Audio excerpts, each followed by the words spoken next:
What's up everyone? Welcome back to Cinema Essentials. The series we're presenting today is the famous and beloved Prison Break series that has been popular among movie audiences since around 2009 and continues to this day. Currently, it has been broadcast up to Season 5 with a total of 90 episodes. The episode is titled Pilot and originally aired on Fox Network on August 29, 2005.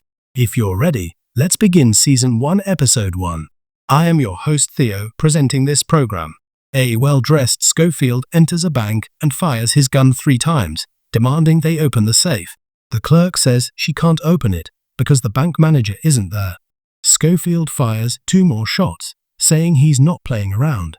At this moment, police arrive with helicopters and surround him, telling him to drop his weapon. Scofield also pulls out an extra gun from his waist, throws it on the floor, and surrenders his weapons. With the police's swift action, Scofield ends up in court. The judge asks Scofield if he admits to armed robbery without objection.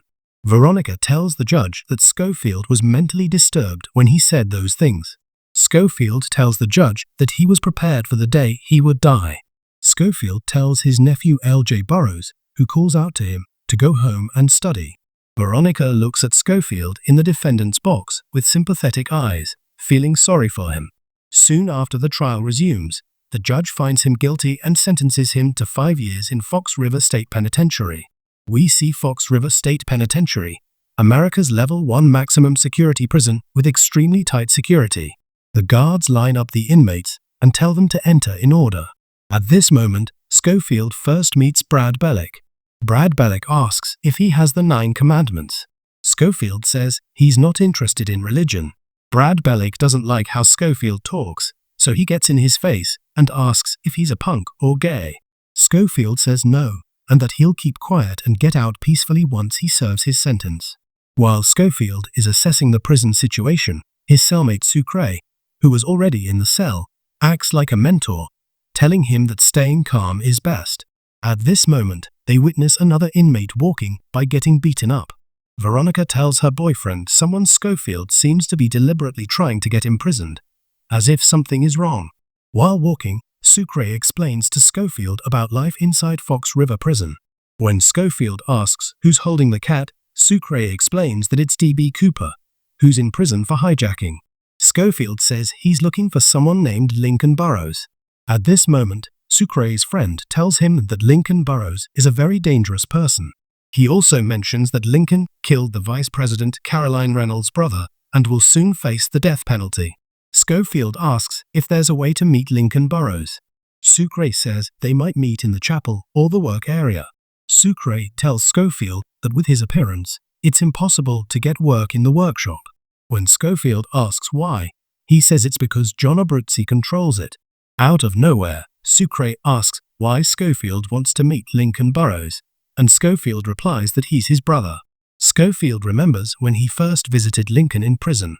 Lincoln told him he was framed and set up. At this time, Sucre is writing a letter asking his girlfriend to marry him and asks Scofield how to write it beautifully. Scofield suggests he should start with "My beloved darling," with his father in prison and his mother with a new family. L.J. Burrows is also troubled and hangs out with street friends, dealing drugs to make money. Unfortunately, an informant spots him and calls the police, so L.J. Burrows and his friend get arrested. Scofield tells John Abruzzi while they're playing cards that he wants Abruzzi to get him work in the workshop. John Abruzzi says he doesn't need anything from a guy like him and dismisses him. But Scofield places an origami crane on the table and tells him to come talk to him if he's interested. Meanwhile, in the outside world, an envelope and a photograph arrive at the slaughterhouse where John Abruzzi's associates work. Scofield goes to the prison infirmary to get his diabetes medication and begins to get acquainted with Sarah Tancredi. At the Secret Service headquarters in Washington, D.C., Secret Service agent Paul Kellerman and his subordinates discuss continuing work related to Lincoln Burrows' case. Veronica and her boyfriend are discussing their upcoming wedding plans while being intimate. Sucre is complaining in prison because he followed Scofield's advice and wrote, "My beloved darling," but hasn't received a reply. Actually, today his girlfriend was supposed to visit him in the conjugal visit room for intimacy. At this moment, a guard arrives and says Warden Henry Pope wants to speak with him. Sucre warns Scofield that being called by the warden is not a good thing. Warden Henry Pope asks what an educated engineer like him is doing in Fox River, and Scofield replies that everyone makes mistakes sometimes. Warden Henry Pope wants Scofield to help him build a replica of the Taj Mahal as a gift for his wife on their 40th wedding anniversary. When Scofield refuses, the warden gets angry and orders him back to his cell. L.J. Burroughs' mother slaps him as soon as he gets home because she had to bail him out of the police station. Veronica visits Scofield in prison and tells him she still loves Lincoln Burroughs and that Lincoln abandoned her, getting emotional. Secret Service agent Paul Kellerman and his team visit Father Peter, an influential figure in Washington, D.C., threatening him to stay out of Lincoln Burroughs' case and remain quietly on the sidelines. When Father Peter asks why they're threatening him over Lincoln Burroughs' case, Secret Service agent Paul Kellerman explains that Lincoln killed Vice President Caroline Reynolds' brother. John Abruzzi's associate calls him, saying they have recent photos of Fibonacci, who set up John Abruzzi to go to prison, and that he's under police protection. When John Abruzzi asks who sent it, his associate says there's no name on the sender, but there was an origami crane in the envelope. Scofield walks up to D.B. Cooper and strikes up a conversation, mentioning he knows his wife and testing whether D.B. Cooper is really the hijacker. At this moment, John Abruzzi and his gang arrive, so D.B. Cooper quietly slips away with his cat. Scofield asks John Abruzzi if he can really get someone outside the fence, or if there's someone outside who can make him disappear forever, laying out his strategy. John Abruzzi gets tense and signals his men, who surround Scofield and beat him up.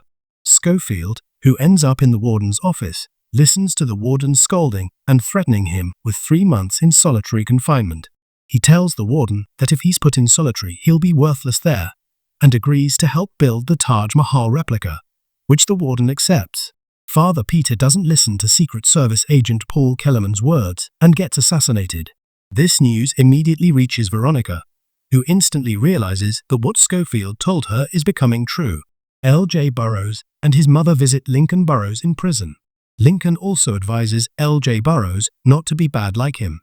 The 16 by 17-year-old L.J. Burroughs argues back with his father defiantly and leaves. Sucre's girlfriend visits him in the conjugal visit room wearing a pink dress. She accepts his marriage proposal, but says they should get married in church only after he gets out of prison, and they embrace.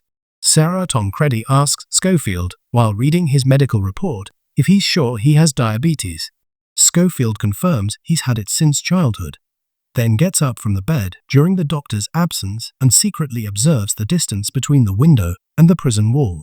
In prison, while selling various drugs in the shadows for a $100 service fee, Scofield meets the guy the inmates call C-Note and asks if he has Pugnic medicine.